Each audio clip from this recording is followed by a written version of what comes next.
Hi viewers, तो today's topic राष्ट्रभाषा Hindi, national language Hindi. बहुत बहुत इम्पोर्टेंट जनरल से है ये, तो स्कूल के बच्चों के लिए। ओके, तो ध्यान से सुनिए और मेरे साथ बोलिए। ओके, प्रस्तावना।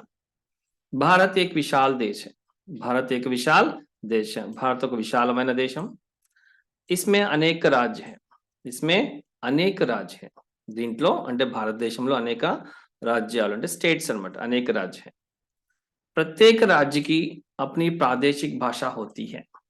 प्रत्येक राज्य की అంటే हर राज्य की, ప్రతి రాజ్యానికి, ప్రతి స్టేట్ కి अपनी प्रादेशिक भाषा होती है, तना रीजनल लैंग्वेज ఉంటుంది। लाइक तो आंध्र प्रदेश के लिए तेलुगु, तमिलनाडु के लिए तमिल जैसा।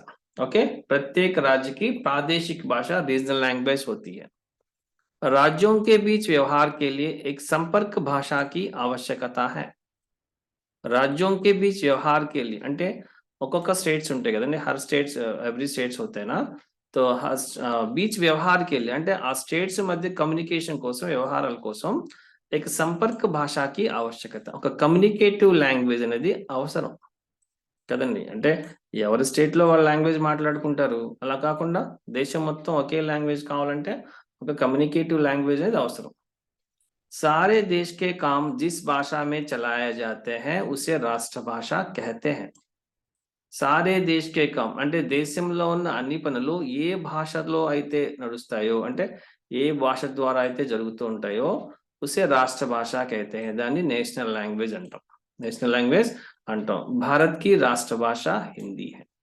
భారతదేశం యొక్క రాష్ట్ర భాష హిందీ అయితే కొంతమంది ఒప్పుకోరు, लेकिन भारत की राष्ट्र भाषा हिंदी है। ओके, दिस प्रस्तावना। तो राष्ट्रभाषा के गुण क्या है అంటే किसी भाषा को రాష్ట్రభాష चुनने के लिए या बनाने के लिए అంటే ఒక భాషని రాష్ట్ర భాషగా చేయాలంటే ఏమి క్వాలిటీస్ ఉండాలి, कौन से गुण होना चाहिए। फर्स्ट वन, देश के अधिकांश लोग हिंदी बोलते हैं और समझते भी हैं। దేశంలో మాక్సిమం అంటే ఎక్కువ మంది ప్రజలు హిందీ మాట్లాడతారు और అర్థం చేసుకుంటారు కూడా। बोलते हैं అంటే చెప్పటం, మాట్లాడటం కూడా యూస్ చేస్తాం। बोलते हैं और समझते भी हैं, అర్థం చేసుకుంటారు కూడా కదండి।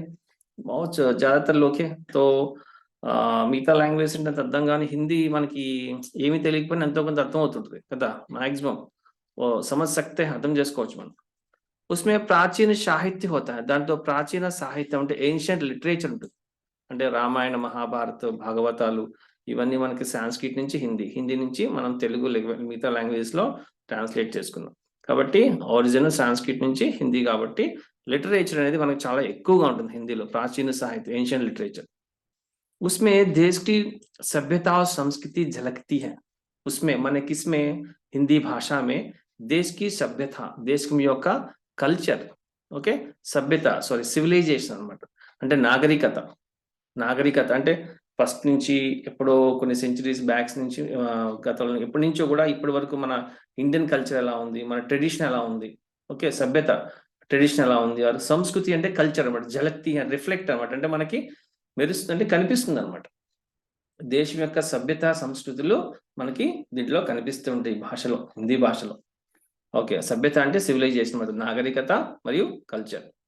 हिंदी सरल और आसान भाषा है। Hindi is very easy and సరళమైన, ఆసాన్, ఈజీ లాంగ్వేజ్, సరళమైన మరియు సులభమైన భాష, సరళమైన మరియు సులభమైన భాష। అయితే సో మనకి దాని మీద ఇంట్రెస్ట్ లేకపోవడం వల్ల, ఇది మనకి అవసరం లేదు అంటే వల్ల మనకి కష్టంలా ఫీల్ అవుతున్నాం తప్ప, तो सीखने से बहुत बहुत आसान है हिंदी, तो very easiest language in the world Hindi. అయితే కొంతమంది దాన్ని అదేదో రకరకాలుగా కామెంట్లు చేస్తుంటారు, ఇది కష్టం అని, కాదండి, बहुत आसान है।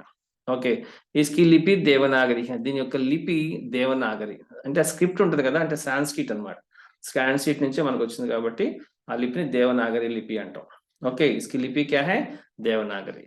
ఓకే, इस लिपि में जो लिखा जाता है वही पढ़ा जाता है, అంటే ఈ స్క్రిప్ట్ లో మనం ఏదైతే రాస్తామో అదే చదువుతాం। అంటే ఏంటి, ఇక్కడ సైలెంట్ వర్డ్స్ ఏమి ఉండవు। ఫర్ ఎగ్జాంపుల్ ఇంగ్లీష్ లో చూడండి సైలెంట్ వర్డ్స్ ఉంటాయి, హిందీ में సైలెంట్ వర్డ్స్ नहीं रहते। इसमें जो लिखा जाता है మనం ఏదైతే రాస్తామో అదే చదువుతాం, దేవనాగరి है।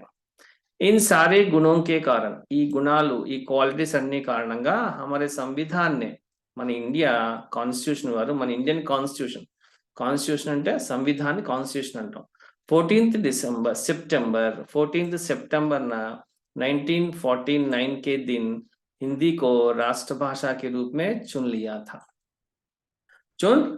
అంటే 1949 లో సెప్టెంబర్ 14th హిందీని ఒక రాష్ట్ర భాషగా ఒక నేషనల్ లాంగ్వేజ్ గా ఎన్నుకుంది సెలెక్ట్ చేసుకుంది చున్ లియా థా అయితే అప్పటి నుంచి ఉస్ దిన్ సే హమ్ హర్ సాల్ ఆ రోజు నుంచి మనం ప్రతి సంవత్సరం 14th సితంబర్ కి దిన్ హిందీ దివస్ మనాతే ఆ రహే కదా ఇక్కడ ఇవ్వలేదు కదా ఆ రోజు నుంచి మనం ప్రతి సంవత్సరం 14th హిందీ డే సెలబ్రేట్ చేసుకుంటూ వస్తున్నాం కదా ఎప్పటి నుంచి 1914 సెప్టెంబర్ 14th నుంచి तो हिंदी सीखने से लाभ क्या है अस हिंदी నేర్చుకోవడం లాభాలేంటి ఓకే యూజెస్ पूरे भारत में कहीं भी घूम सकते हैं ఇండియా మొత్తంలో ఎక్కడైనా తిరగొచ్చు చూడండి హిందీ ఆతే తో कहीं भी आप जॉब कर सकते हैं ఎక్కడైనా మనం చాలా వాస్ట్ గా తిరగొచ్చు అన్నమాట ఇంగ్లీష్ వచ్చినా సరే ఇంగ్లీష్ आने पर भी हिंदी नहीं आते तो बहुत मुश्किल है भारत में घूमना ఇంగ్లీష్ వచ్చినా హిందీ రాకపోతే చాలా కష్టం కదండి तो भारत में कहीं भी नौकरी पढ़ाई और तीर्थ यात्रा कर सकते हैं భారతదేశంలో ఎక్కడైనా జాబ్ नौकरी कर सकते हैं पढ़ाई एजुकेशन సో आजकल बहुत सारे स्टूडेंट्स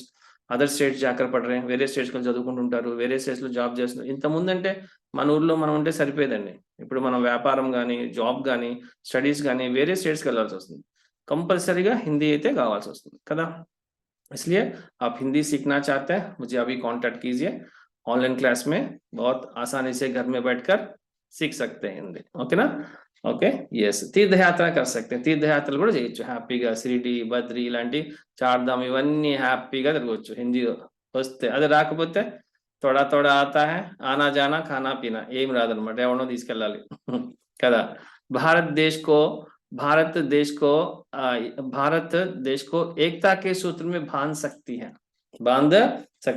భారత దేశాన్ని ఏక ఐకమత్యం అనే సూత్రంలో ప్రిన్సిపల్ లో కట్టి వేస్తుంది అన్నమాట అంటే అందరం ఐకమత్యంగా ఉండడానికి చాలా హెల్ప్ చేస్తుంది ఒక్కొక్కళ్ళు ఒక్కొక్క భాష మాట్లాడడం కాకుండా అందరూ కలిపి ఒక భాష మాట్లాడితే ఆ యూనిటీ అనేది ఉంటుంది ఏకతా మే బల్ హై యూనిటీ ఇన్ స్ట్రెంగ్త్ కదండి కాబట్టి तो सब हिंदी सीखकर देश की एकता में अपना सहयोग देना है మన కోఆపరేషన్ మనం ఇవ్వాలి ఉపసంహార్ కంక్లూజన్ ఏంటి భారతీయ అఖండత और एकता के लिए हिंदी का प्रचार और प्रसार अत्यंत अनिवार्य है భారతదేశం యొక్క అఖండత అంటే గొప్పతనము మరియు ఏకత యూనిటీ కోసం హిందీ కా ప్రచార్ హిందీని పబ్లిసిటీ చేయడం గానీ ప్రసార్ టెలికాస్ట్ చేయడం గానీ अत्यंत अनिवार्य है చాలా इंपॉर्टेंट అన్నమాట చాలా इंपॉर्टेंट फॉर एग्जांपल हमारे भारत में पार्लियामेंट में कौन सी भाषा बात करते हैं प्रधानमंत्री और सारे मंत्रियां ఏం మాట్లాడ హిందీలో మాట్లాడతారు वो क्या बात करते हमको मालूम नहीं होता ఏం మాట్లాడతారో తెలియదు